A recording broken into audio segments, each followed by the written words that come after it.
10 years. That's how long I wrapped and mailed each gift, thinking my granddaughter Sophie would open them with a smile. Birthdays, Christmas, even small milestones. I never missed a single one. Each package carried not just a present, but a piece of my heart. Then one morning, a box showed up on my doorstep. Not just any box. It was heavier than anything I'd sent before. When I opened it, my chest tightened. Inside were all the gifts I'd sent for the past decade, still wrapped in the same paper I had chosen years ago. On top sat a single envelope. The handwriting was familiar, my daughter Emily's. My hand shook as I pulled out the note. The words were short, cold, final. Stop sending these. She doesn't want them. Neither do I. I stood there, staring at the unopened gifts, feeling the floor tilt beneath me. Had Sophie truly rejected me? Or had Emily been standing in the way all along? What happened next would unravel secrets I never expected. A hidden envelope I found in one of those packages. A chance meeting with Sophie that would turn everything I thought I knew upside down. And a truth buried deep in the past.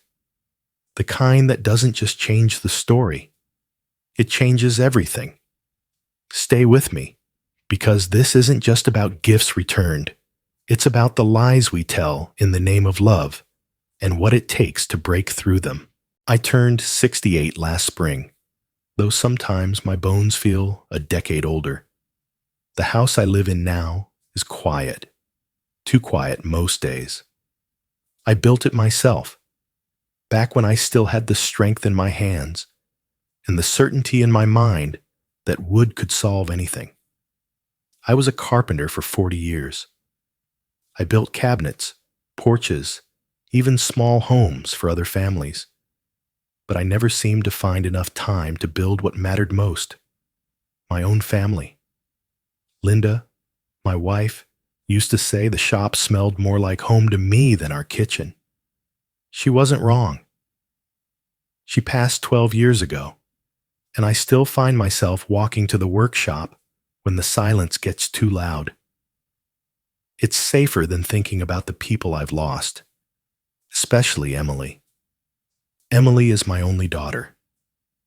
She hasn't looked at me the same way since she was 16, maybe earlier. I missed birthdays. Her high school graduation happened while I was finishing a big order across the state. She told me she understood, but I could see the disappointment each time I showed up late or not at all. By the time she married, we were already on uneven ground. When her husband left, Emily raised Sophie alone. I wanted to help, to be there. But years of distance don't close overnight. She never said, "Don't come," but her silences said enough. I thought time might fix it. Instead, the space between us hardened into something that felt permanent. I first met Sophie when she was just a baby. I remember holding her in my arms and feeling an ache I couldn't name. A mix of love and regret. I promised myself I wouldn't repeat my mistakes. I wouldn't be the kind of grandfather I had been as a father. But promises mean little without action. When Sophie turned 5, I decided I had to do something, even if it was small. I couldn't just walk into Emily's house uninvited, but I could still make my presence known. That's when the gifts began. The first one was simple. A wooden doll I carved myself. It wasn't fancy, but I spent hours smoothing the edges, painting the face, adding a tiny dress sewn from one of Linda's old scarves. I wrapped it carefully and wrote a note. "Happy birthday, Sophie. Your grandmother would have loved to meet you." I sent it off and waited. Days turned into weeks. No call, no thank you note, nothing. I told myself it was fine. 5-year-olds didn't write letters. Maybe Emily was busy. Maybe they'd call later.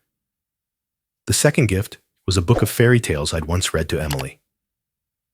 I wrote a letter inside the cover, telling Sophie how her mother used to beg for just one more story. I thought it might bring a smile.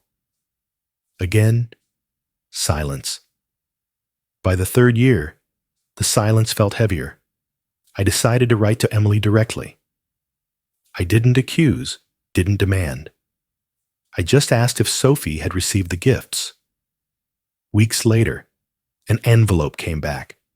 Emily's handwriting. I opened it, my chest tight with something close to hope. The note was short, cold.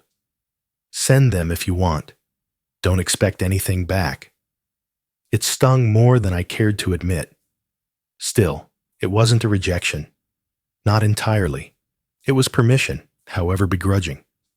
A door cracked open just enough to slip a letter through. So I kept sending them.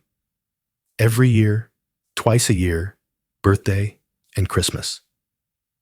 Each package included something thoughtful, something chosen with care. One year, a scrapbook of family photos. Linda in her garden, Emily at 10 with missing front teeth, me holding Emily on the day she was born. Another year, a small silver bracelet with a single charm shaped like a heart.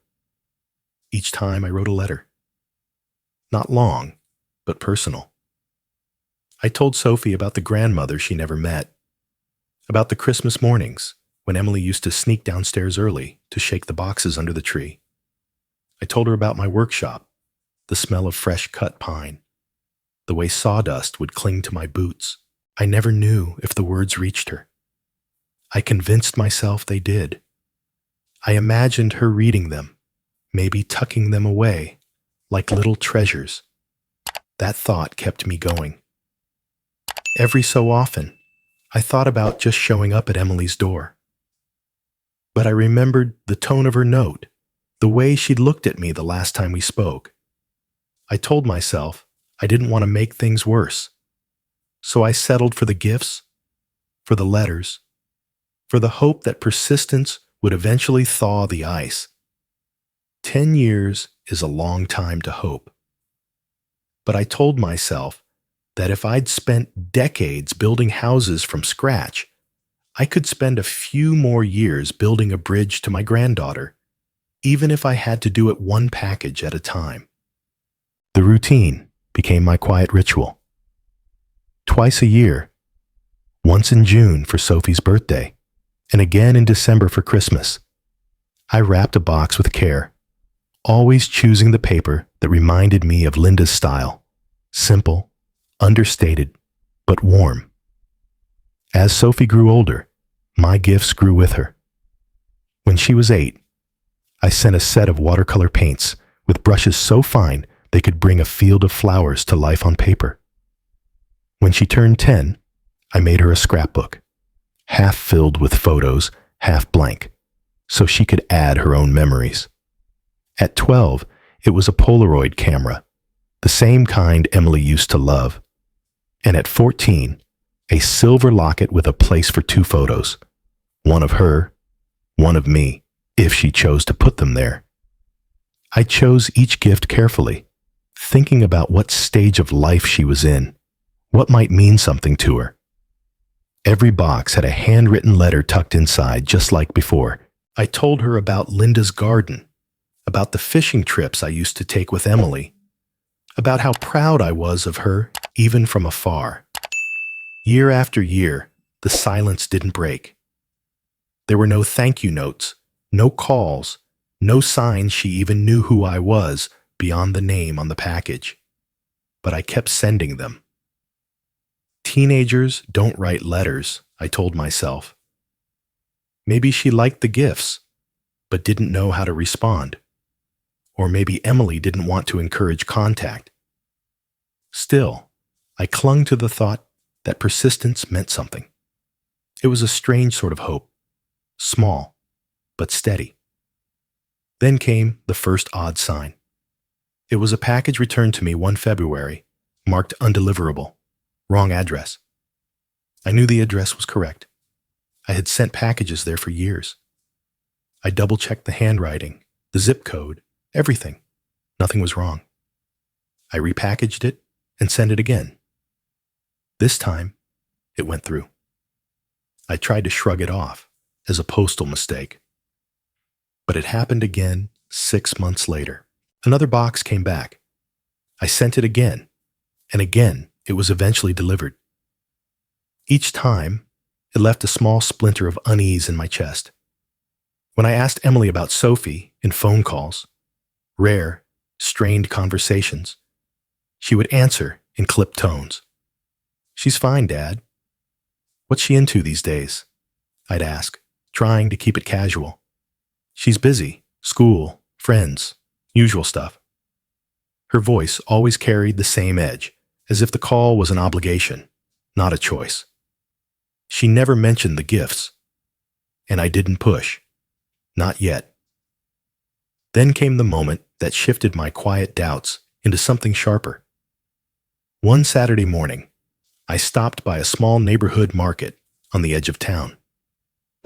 It wasn't my side of the city, but I like to drive sometimes, see different streets, different faces. There was a small flea market set up in the parking lot, with people selling everything from old tools to furniture to boxes of used books. That's when I saw it, a small silver charm bracelet, identical to the one I'd sent Sophie 2 years earlier, sat on a table among random knickknacks. I froze. My hands knew the piece the way a craftsman knows his own work. I had picked it out myself, even chosen the single heart-shaped charm to match one Linda had once worn. I stared at it for a long moment, my chest tightening. The woman behind the table noticed me. "Lovely piece, isn't it? Came from a moving sale a few streets over. Good deal if you want it." I bought it without saying a word. I didn't ask questions. I didn't need to. As I walked back to my truck, I tried to reason with myself. Maybe it wasn't hers. Maybe there were dozens of bracelets just like it. But I knew better. That night, I sat at my kitchen table, the bracelet lying in front of me. A dozen memories pressed against my thoughts. Was Emily selling the gifts? Donating them? Or had Sophie rejected them herself? The hope I'd clung to for 10 years faltered for the first time. The packages I had imagined as a lifeline between us now felt like messages in bottles tossed into the ocean. Bottles someone else might be breaking open and discarding before they ever reach shore. I poured myself a cup of coffee and stared at the bracelet, the silence of the house pressing in. For the first time in a decade, I wondered if I should stop sending the gifts altogether. But then I pictured Sophie at 15, maybe opening a package one day and seeing something that felt like it came from someone who knew her. And I told myself, not yet. Not yet. Year 10 felt different. Sophie was turning 15, nearly grown. I had spent weeks thinking about the gift, something that would mark not just her age, but a turning point. In a small cedar box in my bedroom closet sat a piece of Linda's past, a gold locket she had worn the year Emily was born. Inside was a tiny photo. Emily, at 5 years old, her hair in pigtails, missing her 2 front teeth, grinning like she had the whole world ahead of her. On the other side of the locket, a place for another photo left empty. I had always imagined Sophie might place something there one day. I polished the locket until it gleamed, then wrapped it in the soft blue paper Linda once favored for special gifts. I wrote a letter to go with it. "Sophie, this belonged to your grandmother. Inside is a picture of your mom when she was about your age. The other side is for you, if you ever want it there. It's yours to keep or to pass on one day. Love, Grandpa." I placed it in the package along with the usual card and sent it off, same as always. Weeks passed. The holiday season came and went. And then one cold January morning, a package appeared on my porch. At first, I thought it was another delivery gone wrong. Then I saw my own handwriting on the box. It wasn't just the locket. The box was large, heavier than any I'd sent before. My name was scrawled across the return label. I brought it inside, my hands trembling, and set it on the kitchen table. When I opened it, my breath caught.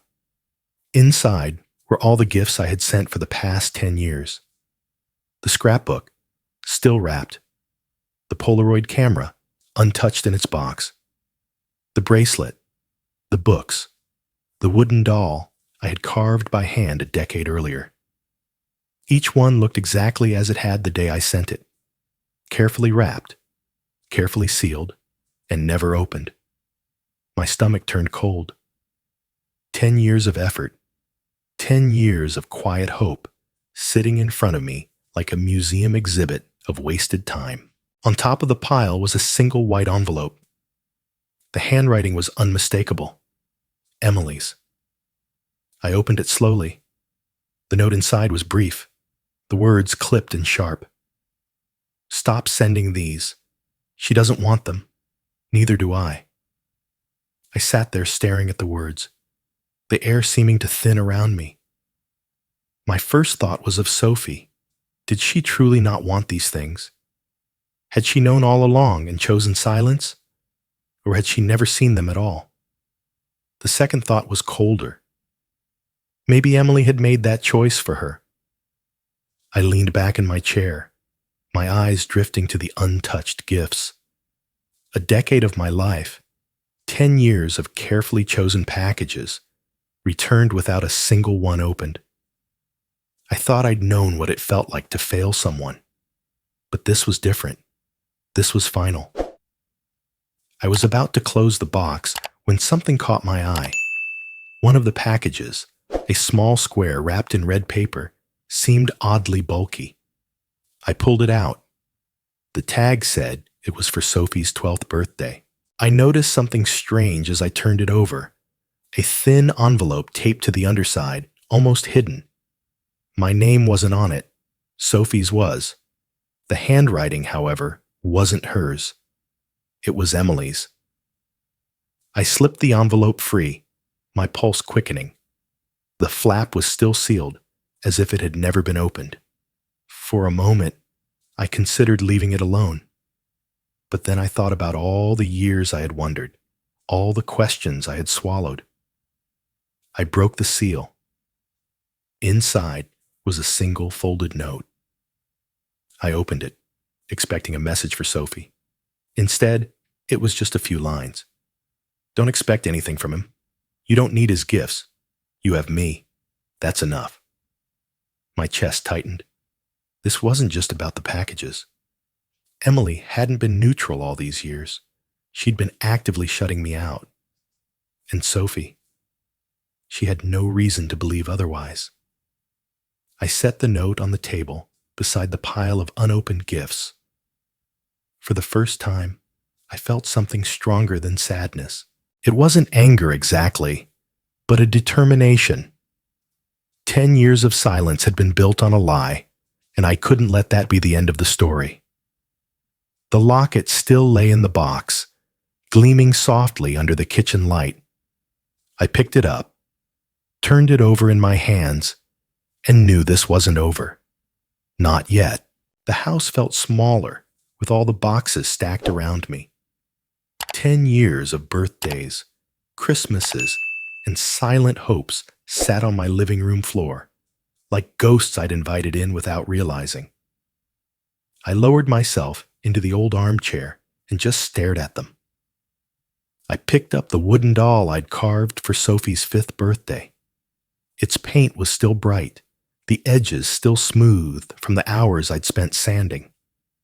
I remembered Emily at that age, how her face would light up when I brought something home from the workshop. And I remembered the way her face dimmed when I didn't show up for her school play, or her 9th birthday, or her graduation. Those were the years I told myself I was working for the family. Big orders meant stability. Stability meant security. I didn't see that every missed moment was a debt I couldn't repay. Looking at the unopened packages now, I couldn't deny Emily's resentment. I'd earned it. But I couldn't understand why she'd drag Sophie into it. Whatever Emily felt about me, Sophie was innocent. She hadn't been there for the arguments, the slammed doors, the silent years. I set the doll back down and picked up the scrapbook. My hands lingered on the wrapping paper. This was the bridge I'd tried to build, page by page, memory by memory. Now, it was just another brick in the wall between us. I sat there a long time, the house silent except for the sound of my own breathing. For years, I'd told myself that if I just kept sending the gifts, something would change. Now I saw that nothing would change on its own. I wasn't going to get answers sitting here among unopened boxes. The next day, I started making calls. I reached out to an old friend who still lived in Emily's neighborhood. We hadn't spoken in years, but I told him what had happened. He hesitated, then lowered his voice. "David, I don't think Sophie's ever seen those gifts." I froze. "What do you mean?" "I mean, Emily never mentioned them. And Sophie, she doesn't talk about you. Not in a bad way, just like she doesn't know you. A few of us thought maybe you'd drifted apart after Linda passed. It shouldn't have surprised me, but it did. The thought that Sophie had spent her childhood believing I was a stranger, that the years of silence weren't hers, but Emily's, made my chest tighten. That night, I couldn't sleep. I kept hearing Emily's voice in that note. She doesn't want them, neither do I. Had Sophie ever had the chance to want them? A few days later, I got another call, this time from someone I hadn't expected. Claire, an old friend of Emily's, had heard I was asking questions. She suggested we meet at a cafe. Claire looked older, but her eyes were still sharp. She didn't waste time. "David, I don't think Emily's trying to hurt Sophie. I think she believes she's protecting her." "Protecting her from what? Me?" Claire hesitated. "From disappointment. From thinking you'll be there when you won't. She told me once that she was keeping the gifts until Sophie was old enough to decide for herself if she wanted a relationship with you." I leaned back in my chair, trying to process that. "She kept the gifts?" Claire nodded. "She didn't throw them out. She didn't sell most of them either. She put them away. Said she'd give them to Sophie when the time was right." The words settled over me like a weight I didn't know how to lift. Part of me felt relief. Sophie hadn't rejected me outright. But another part ached. 10 years of effort, 10 years of distance, all based on Emily's decision about what was best. Was it control? Was it love? Or was it just another way to punish me without saying the words out loud? I stared down at my coffee, hearing the hum of conversation around us. My mind replayed the image of all those unopened gifts in my living room. Emily hadn't destroyed them, but she'd kept them locked away, out of reach. It was hard to tell if she was guarding Sophie from pain or guarding herself from letting me back in. As I left the cafe, the cold air hit my face, but it wasn't enough to clear my thoughts. I walked to my truck, knowing only one thing for certain. I needed to hear it from Sophie herself. It happened on a Saturday I almost stayed home. The local community center was holding its annual winter fair. Craft booths, local bands, and food trucks that always seemed to overcharge for mediocre coffee. I didn't plan to go, but something restless pushed me out the door. The air was sharp with cold, the kind that made every breath visible. I wandered past stalls selling handmade scarves, carved wooden toys that reminded me of my own work years ago, and jars of jam arranged like jewels. Then I saw her, Sophie. She was taller than I expected, nearly grown, her hair tied back in a loose braid. She was leaning over a booth, laughing with a friend. My chest tightened, my feet rooted to the ground. 10 years of sending gifts. 10 years of wondering. And there she was. No package, no letter between us. Just her. I hesitated, unsure what to say, then took a step forward. Sophie? She turned, and for a moment, confusion flickered across her face. Then her expression shifted. Recognition, surprise, something like disbelief. Grandpa? Her voice caught slightly, as if she wasn't sure she should be saying the word. I nodded, my throat suddenly dry. I thought, she began, then shook her head. I thought you didn't care. The words landed like a stone in my chest.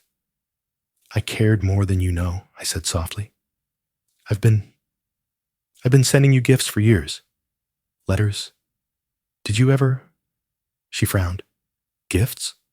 Letters? Mom never. She stopped herself, glancing around. Can we talk somewhere else? We stepped away from the noise of the fair, finding a quiet bench by the frozen fountain. For a few minutes, I just looked at her, memorizing the curve of her jaw, the way she pushed her hair behind her ear like Emily used to. I sent them every year, I said. Birthdays, Christmas. I thought maybe. Her voice was quiet. I never saw anything. Not one.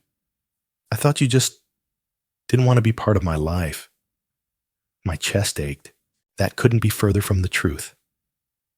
For the first time in years, I felt hope. And then I heard her voice, Emily's. Dad. The air between us shifted instantly, turning heavier. Emily stood a few feet away, her expression tight. Sophie straightened, glancing nervously between us. Emily's voice was low but sharp. What are you doing here? It's a community event, I said, keeping my tone even. I didn't know she'd be here. Emily's gaze flicked to Sophie. We should go. No, Sophie said quietly. Mom, he says he's been sending me gifts all these years. Emily's jaw tightened. That's not... She stopped, her eyes narrowing. I looked at her. Not what? Not true? Her silence was answer enough. Sophie's voice rose. Why didn't you tell me? Why didn't you give them to me? Emily took a deep breath. Because we didn't need anything from him, and because I didn't want you to get hurt. It was like the air thinned. Sophie blinked. What do you mean? We don't need anything. They were from my grandfather. Emily's voice sharpened. Do you know how many birthdays he missed when I was your age? How many times he chose work over family? You don't know what that feels like. I wasn't going to let you go through the same disappointment. The hope I'd felt minutes earlier faltered. I turned to Sophie. It's true, I wasn't there as much as I should have been for your mom. I can't change that. But you were never part of that mistake. Emily's expression shifted, her shoulders tense. Not all of the gifts were kept, she admitted finally. Some were opened. And Sophie didn't want them. Sophie's eyes widened. What? Emily's voice softened. Because I told you we didn't need them, that they didn't mean anything. The silence that followed was heavy. Sophie looked down at her hands, then back at me. I didn't know, she said. I didn't know any of this. I reached into my coat pocket and pulled out the locket. The gold gleamed faintly in the winter light. This was supposed to be for your 15th birthday. She took it hesitantly, turning it over in her hands. When she opened it, her breath caught. Inside was the photo of Emily as a child. Sophie's fingers brushed over it, her eyes softening. "That's you, Mom," she said quietly. Emily's voice was strained. "Yes, it's me." Sophie looked at me, then at her mother. Something unspoken passed between them, the kind of moment that doesn't heal years of distance, but plants the seed for something new. For the first time in a long time, I felt the smallest lift of hope. The cold air from the fair still clung to us as we stood there, the locket warm in Sophie's hands. I could see the storm behind Emily's eyes, the years of silence, anger, and decisions she had convinced herself were right. But for the first time, I also saw something else, a crack in the wall she had built. "Emily," I said, my voice low, "I was wrong. When you were young, I thought I was doing what was best by working, by making sure you never went without. But I see now what I missed. I missed you. I missed the moments that mattered, and I can't get them back." She looked away. Her arms crossed tightly. "I'm not asking you to forget," I continued. "I'm asking for the chance not to make the same mistake twice, not with Sophie." Sophie's voice was soft. "Mom, I want to hear his side. I want to know the story, not just from you. From him, too." Emily's jaw tightened, but her eyes flicked to her daughter. She wasn't used to Sophie questioning the narrative. "It's not that simple," she said finally. "It never is," I replied. "But I'm here now, and I'm not going anywhere." For a long moment, no one spoke. The sound of the fair carried faintly from across the park, the distant hum of voices, the clatter of booths being packed up. Emily's shoulders dropped just slightly. It wasn't forgiveness, not yet, but it was something. Sophie turned to me. "Can I come over sometime? I want to see where you live. I want to know you." The hope that had flickered all day burned a little brighter. "Anytime," I said. "My door's always open." Emily looked at me, her eyes still guarded. "I don't know if this is a good idea," she said, but her voice lacked the sharp edge it once had. "It doesn't have to be today," I said, "but when she's ready, I'll be there." For the first time in years, I felt like the distance between us wasn't infinite. A week later, my house didn't feel so quiet. I'd set the table for 3, not knowing if Emily would stay for dinner or just drop Sophie off. I kept the menu simple: roast chicken, mashed potatoes, green beans, the kind of meal Linda would have made. When the knock came, I felt my pulse quicken. I opened the door to see Sophie standing there, a little nervous, Emily just behind her. "Come in," I said, stepping aside. Emily hesitated on the porch. "I don't know how long I can stay," she said. "That's all right," I replied. "Stay as long as you want." She lingered a moment, then stepped inside, her gaze moving over the old photos still on the wall. She stopped at one of Linda holding Emily as a child. Her expression softened for just a moment before she looked away. We sat down to dinner. Sophie asked questions about my workshop, about the lake where I used to fish, about Linda. Emily stayed mostly quiet, but I could see her listening, as if weighing every word. After dinner, Sophie noticed the cedar box on the table. "What's that?" I hesitated. "That's the locket, the one I meant to give you last year." She opened the box, lifting the locket carefully. It still gleamed, just as it had the day I wrapped it. She turned it over in her hands, then opened it. Her breath caught. "There's another picture in here." Emily looked up, her brow furrowing. Inside, next to the photo of Emily at 5, was another photograph. Emily and me, taken the same year. She was in pigtails, grinning as I held her in my arms. On the back of the picture were the words, "For when you are ready." Emily stared at it, her lips pressed together. Sophie looked between us, sensing the weight of the moment. "It's from before everything got complicated," I said quietly. "I put it there so one day, if the time was right, you'd know I wanted you both to remember the good parts too." The room was silent for a long moment. Emily stood, walking to the doorway. She paused, her back to us. "I should go," she said. Sophie looked at her. "Mom!" Emily turned slightly, her eyes on me. They weren't warm, but they weren't as cold as before either. "Take care of her," she said. Then she stepped outside. I watched her go, the words still hanging in the air. Sophie slipped the locket around her neck, the chain glinting in the light. "I think I'd like to come back," she said softly. I smiled, though my chest felt heavy. I'd like that too. The future was uncertain. Emily might never fully forgive me. Sophie might still have questions I couldn't answer. But as she sat there at my kitchen table, the locket resting just above her heart, I felt something I hadn't felt in years. Hope